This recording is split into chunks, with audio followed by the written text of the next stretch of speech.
What's going on, 49er faithful, 49er fam, 49er gang?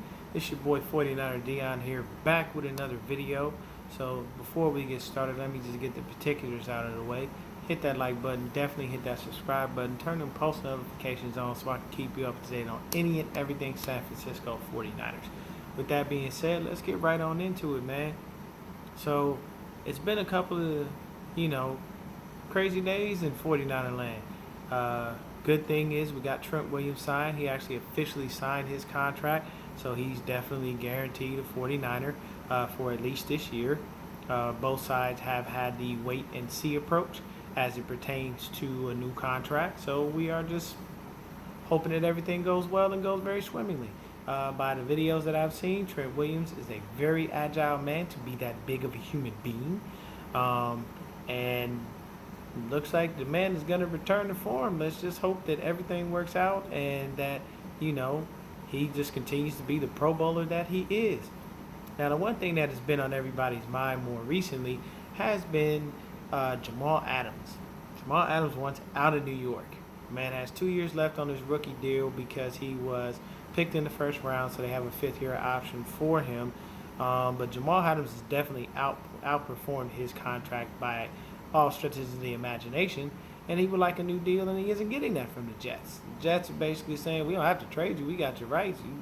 If we want to trade you, then we will. If we don't, you can't go anywhere. So he's at a little bit of a disadvantage, but he has requested, that he be traded to several different teams, and one of those teams is, guess who? Us. So, it would behoove him to come and be a player with us, because then at the same time, you have a winning team, you have a great defense, you have, everything in place that you would need to continue to keep winning. And he's probably just tired of losing, man. Don't nobody want to sit there and be the bane of existence in the AFC East, where Tom Brady and Bill Belichick ruled on high since like 2000, and then you come in for the last couple of years, and y'all just been finishing either the bottom of the basement or second to last. I think they had the last offense in the league last year, guys. Last total ranked offense. Like, I'm talking about rushing, passing, everything was horrible. Their defense was actually damn good, top 10. But that's the thing, like, you can't just carry a team like that all the time, and Jamal Adams is probably just tired of losing. One thing I can respect about that is the man realized early in his career, I don't want to be on a losing squad. I want to be winners. I want to win Super Bowls. I want to be, a Hall of Fame type of player. So I can't knock the guy. I always use the example of Steven Jackson. The man spent 8 years of his career in LA and got paid like nobody's business. He was in before the new CBA, so he got a ridiculous deal then. Then he re-upped on that deal and got a better deal. And then after that, they didn't want to pay him no more, and he had the nerve to go on NFL Live one day, and they asked him, why'd you leave the LA Rams, after all that time? And he said, I got tired of losing. It took you 8 years to figure out you wasn't about to win nothing in that division with that team. No, that was 8 years worth of damn good money that you got, and it is what it is. Sometimes, you just got to be honest about it, bro. At the end of the day, that man is already probably retired, so he can just say to himself and come out and be honest. Look, man, I wanted to get paid, baby. Sam Bradford robbed the NFL of money from every team he played for, from the Cardinals to the Eagles to the Rams. They just flat out robbed him. Man couldn't stay healthy to save his life. But either way, hey, that's how it works sometimes, man. I can't knock these players because at the end of the day, it is kind of shitty when you want to get out and you don't want to play for a team that sucks, but they got rights to you. Then they got 2 years to franchise tag you and make you get older and make you get less money because nobody wants to pay an older player because they feel like their player is taking a step back. There's so many different things here that's pretty messed up that can come into play. But with that being said, let's kind of get into this. Because if we give up Jamal Adams, if we go get Jamal Adams, that means Tartt's out of a job. Now, I'm going to start off by saying this. I have nothing against Tartt. I don't know the man. I don't know him personally or anything. From him playing for us, I love the work that he's done. And he's done a pretty good job. I'm not going to be, not going to lie. I'm not going to be mad at him, in any way, shape, or form. I appreciate everything he's done. But Jamal Adams is just a better player overall. And I'll give y'all the statistics right now to show you exactly why this dude is better. So Jaquiski Tartt is 28 years old. He came into the league. He was a 46 overall pick, second round, the 2015 draft out of Samford College. He's a 5-year career. He started 43 out of 80 possible games. So it's almost half your career. You didn't even start. Now, he's played 59 games overall. So 21 games missed over a 5-year career. That's not too bad. It's about 4 games a year, technically speaking. So he is a little injury prone. He does get injured from time to time, and it will hold him out. He got injured last year. I believe he had an issue with his ribs, so he missed a couple of games last year as well. I believe he missed 4 because he only played 12. So just for his career, he's got 3 interceptions over a 5-year career. That's not necessarily a ball hawking safety if you leave it to me. I like ball hawks when it comes to DBs or safeties. I like guys who want to go get the ball. You know why? Because that gives the offense back the ball to be able to make points off of that turnover, whether it be 3 or whether it be 7. Either way. He's got 13 passes defensed, and these are career numbers, guys. 1 forced fumble, 2 fumble recoveries, 4 sacks, 271 combined tackles, 203 solo tackles, 15 tackles for a loss. And then I'm not extremely high on PFF ratings, but I'll use them as a measuring tool for how this comparison is going to go to an extent. So in 2015, when Jaquiski Tartt came into the league, he had a PFF of 57.0. 2016, 58.7. So you're like, ooh, it's on the rise. Okay. Not much, 1.7, but it rise. In 2017, he had an explosion. He went up to a 78.6. 2018, he regressed, 66.6. 2019, 66.4.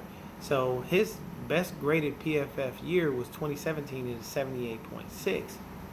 Now, let's go ahead and jump over to Mr. Jamal Adams. He's 24 years old, so that means he's 4 years younger than Jaquiski Tartt.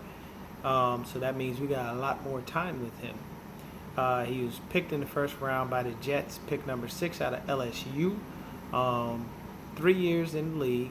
He's played 46 out of a possible 48 games.